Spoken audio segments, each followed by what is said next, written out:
partout dans le monde. Et Jésus revient bientôt. Toute personne sur la terre qui a à cœur l'amour, qui a l'amour de la vérité dans son cœur, trouvera Dieu et trouvera en Jésus-Christ le salut. À tout instant, en ce moment, qu'on soit en France, en Nouvelle-Calédonie, en Guinée, en Côte d'Ivoire, au Mexique, si quelqu'un fait appel à Jésus-Christ pour être sauvé, si cette personne renonce à sa vie et veut vivre pour Jésus, demandant à Dieu de pardonner ses péchés, cette personne sera sauvée. Si elle vit pour Jésus à partir de ce moment-là, et qu'elle obéit à sa parole, cette personne sera enlevée.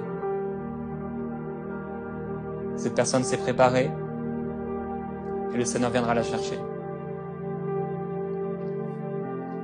Je dois vivre pour Dieu. Et Jésus nous donne un avertissement. Dans Luc au chapitre 17 et au verset 26, il dit: ce qui arrivera au jour de Noé arrivera de même au jour du Fils de l'homme. Les gens mangeaient, buvaient, se mariaient, étaient donnés en mariage, jusqu'au jour où Noé entra dans l'arche. Le déluge vint et les fit tous périr. Il en sera comme au temps de Lot. Les gens mangeaient, buvaient, achetaient, vendaient, plantaient, bâtissaient.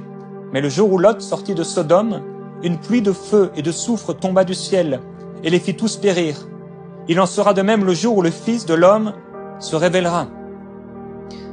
Souvenez-vous de la femme de Lot. Celui qui cherchera à préserver sa vie la perdra, et celui qui la perdra la retrouvera.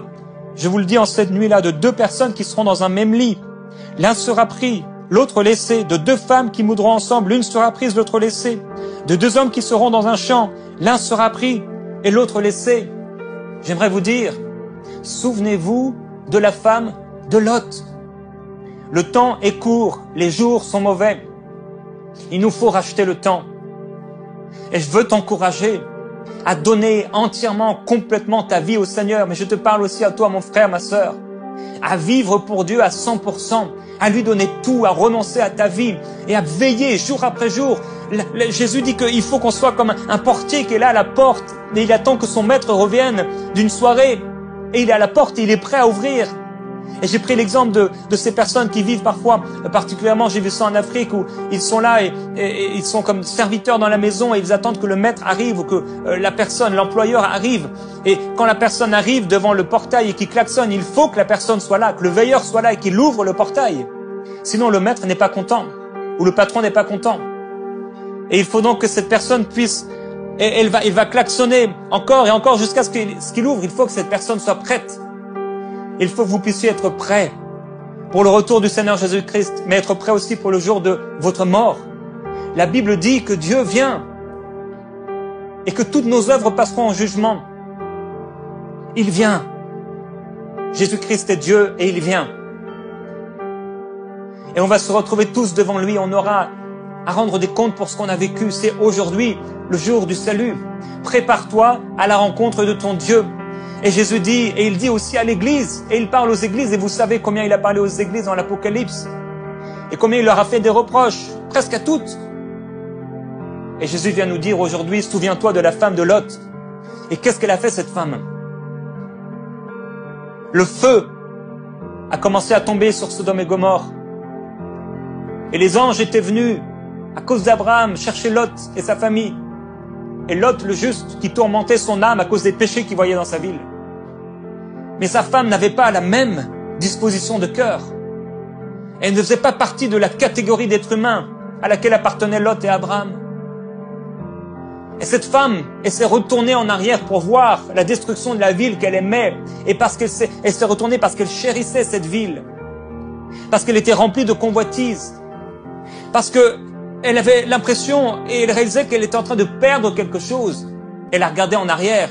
Jésus dit, il n'y a personne qui vient à moi, qui met la main à la charrue, qui est prêt à me suivre, mais qui regarde en arrière, qui soit prêt pour le royaume de Dieu. C'est tellement sérieux. Je veux te parler à toi qui es adolescent, jeune homme, jeune fille, homme, adulte, vieillard. À qui appartient ta vie? pour qui tu es en train de vivre. Il y a deux types de personnes. On ne peut pas être entre les deux. C'est pourquoi le purgatoire n'existe pas.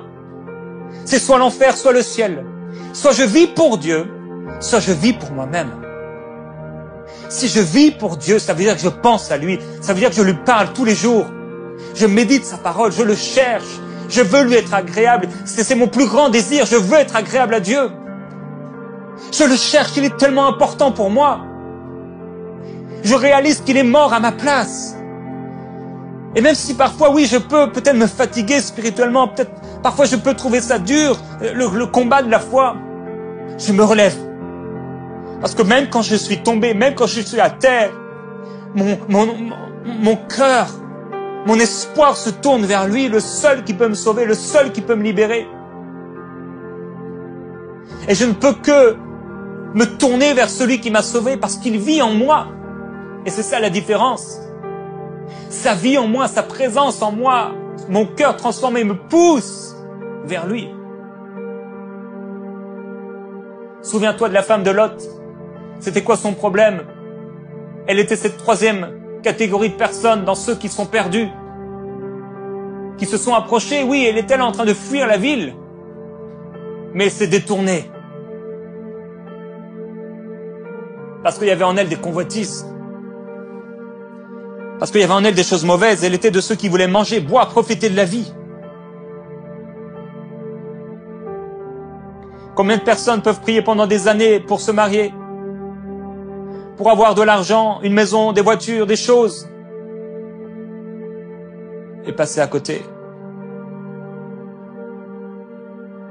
Merveilleux Père, ton amour est si grand, si profond, si large. Tu nous as pas destinés à être condamnés. Tu nous as destinés à posséder le salut et la grâce de Dieu.